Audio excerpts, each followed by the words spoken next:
Kemudian dalam hadis yang lain disebutkan bahwasanya Nabi pernah bermimpi pakai gelang 2. Yang akhirnya gelang itu menjadi perebutan dan Allah wahyukan dalam mimpi itu. Allah SWT wahyukan kepada Nabi agar Nabi meniup atau menghembus gelang yang dipakainya sehingga gelangnya ini hilang. Nabi menjelaskan bahwasanya mimpi itu gelang ini adalah pembohong. Akan datang 2 pembohong setelah Nabi wafat, akan datang 2 pembohong. Di antaranya adalah Musailamah Al-Kadzdzab, nabi palsu. Jadi gelang itu bermakna pembohong. Kalau kita mimpi gelang, ini bermakna kalau dia dekat dengan kita berarti pembohong itu dekat dengan kita. Kalau kita pakai gelang, bermakna bisa-bisa nih kita nih sudah kebohongan itu sudah mendekati kita. Ataupun kita dapat proyek umpamanya, tengah-tengah ngejokan kita mimpi gelang pula. Ini proyek kita nak dibengak dengan orang nih. Atau kita nak ditipu dengan orang nih. Ini dia nih. Orang yang beriman itu memang dimuliakan oleh Allah Subhanahu wa taala. Dikabari dulu perkara-perkara yang seperti itu. Ada lagi dalam riwayat yang lain, jubah. Pernah Nabi itu melihat ada orang yang memakai jubah sampai ke dada aja. Ada yang pas-pasan saja. Tapi ketika itu Nabi SAW melihat Umar memakai jubah sampai berlebih, sampai menyeret. Apa takwilnya itu ya Rasulullah, kata sahabat? Maka Nabi SAW bersabda, jubah itu adalah amalan agama pada seseorang. Jadi kalau kita mimpi pakai jubah, cantik pula jubah aku, ini amalan kita nih, amal agama kita nih cantik. Tapi kalau kita pakai jubah koyak umpamanya kan, ini amal agama kita nih koyak juga nih, perlu diperbaiki, introspeksi ini.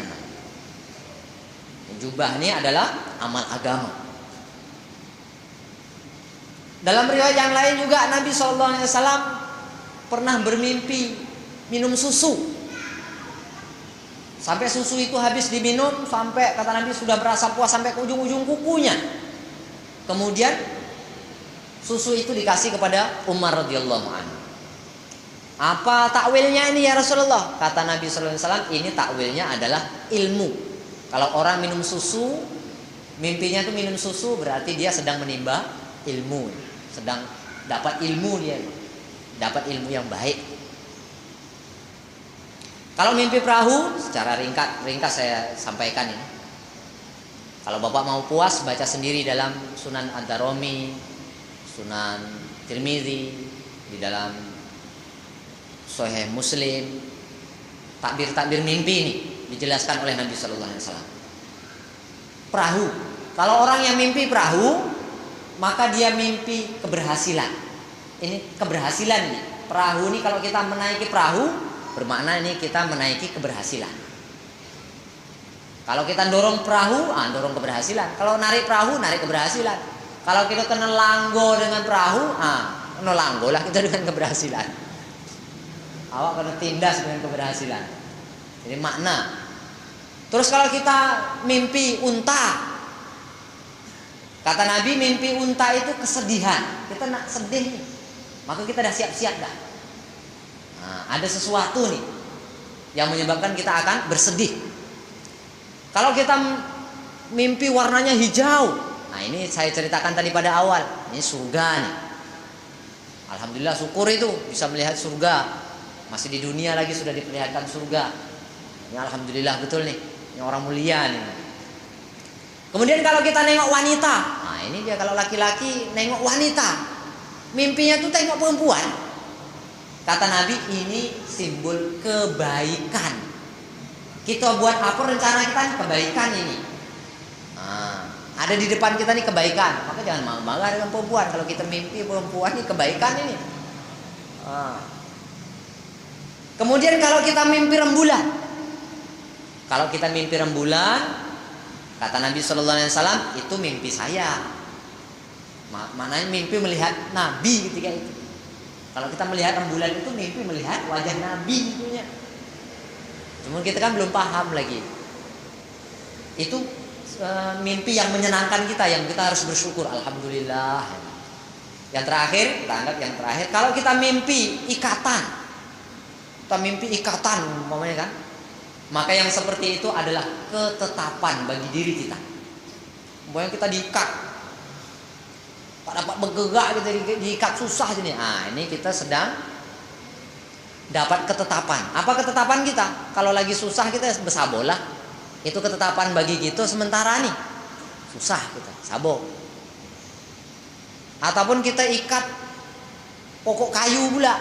Itu satu pertanda yang diberikan oleh Allah Subhanahu wa taala melalui mimpi bahwa ketetapan kita nih akan menebang kayu atau mau nabrak kayu atau mau nanam kayu dan lain sebagainya. Pokoknya urusannya tuh dengan kayu. Kalau kita mengikat dengan kayu. Pokoknya kalau bab-bab ikatan ini sesuatu yang ditetapkan. Sebagai penutup pengajian kita malam hari ini, bahwa Nabi Shallallahu Alaihi Wasallam telah sampaikan di dalam Sunan Ibnu Majah pada hadis ke 3904.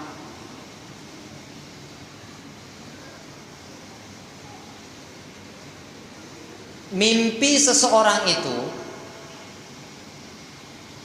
maksudnya mimpi yang jelek, mimpi seseorang itu tidak akan terjadi.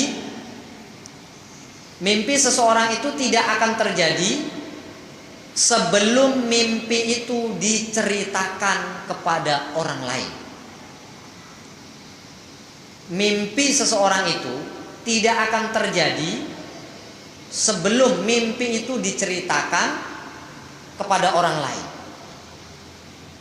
Ar-ru'ya 'ala rijlit ta'ir ma lam tu'ba fa idza ubirat waqa'at. Mimpi itu berada di kaki burung selama tidak ditakbirkan.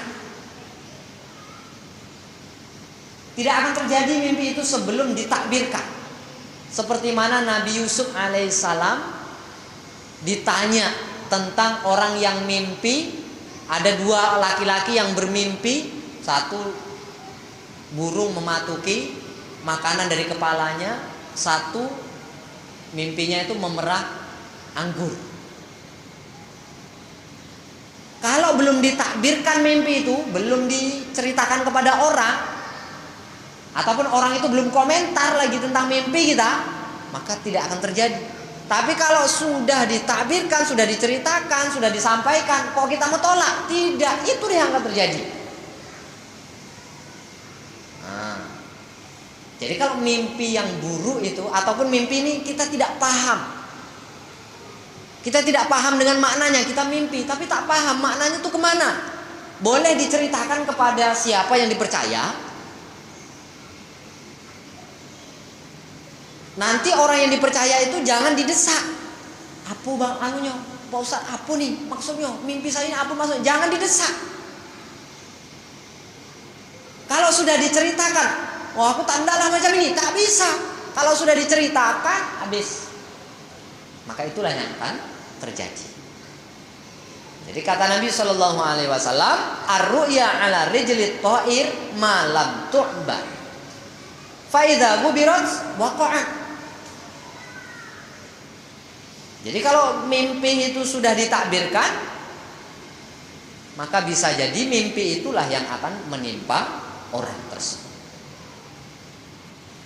Inilah beberapa penjelasan yang dapat saya sampaikan tentang firman Allah Subhanahu wa taala yang terdapat di dalam surat Yunus ayat 64. Lahumul busyra fil hayatid dunya.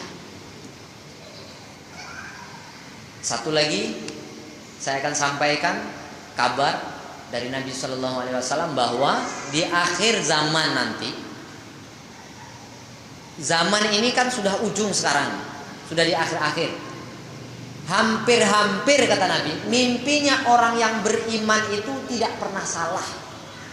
Hampir-hampir mimpinya orang yang beriman itu tidak pernah salah. Jadi kalau kita ingin diberi petunjuk oleh Allah Subhanahu wa taala melalui mimpi, maka jalannya sudah dikasih oleh Allah Subhanahu wa taala dalam surat Yunus tadi. Apa dia? Beriman dan selalu bertakwa. Beriman dan selalu bertakwa. Semoga Allah Subhanahu wa taala pahamkan kita dengan agama. Subhanakallahumma wa bihamdika asyhadu an la ilaha illa anta astaghfiruka wa atubu ilaik. Assalamualaikum warahmatullahi wabarakatuh.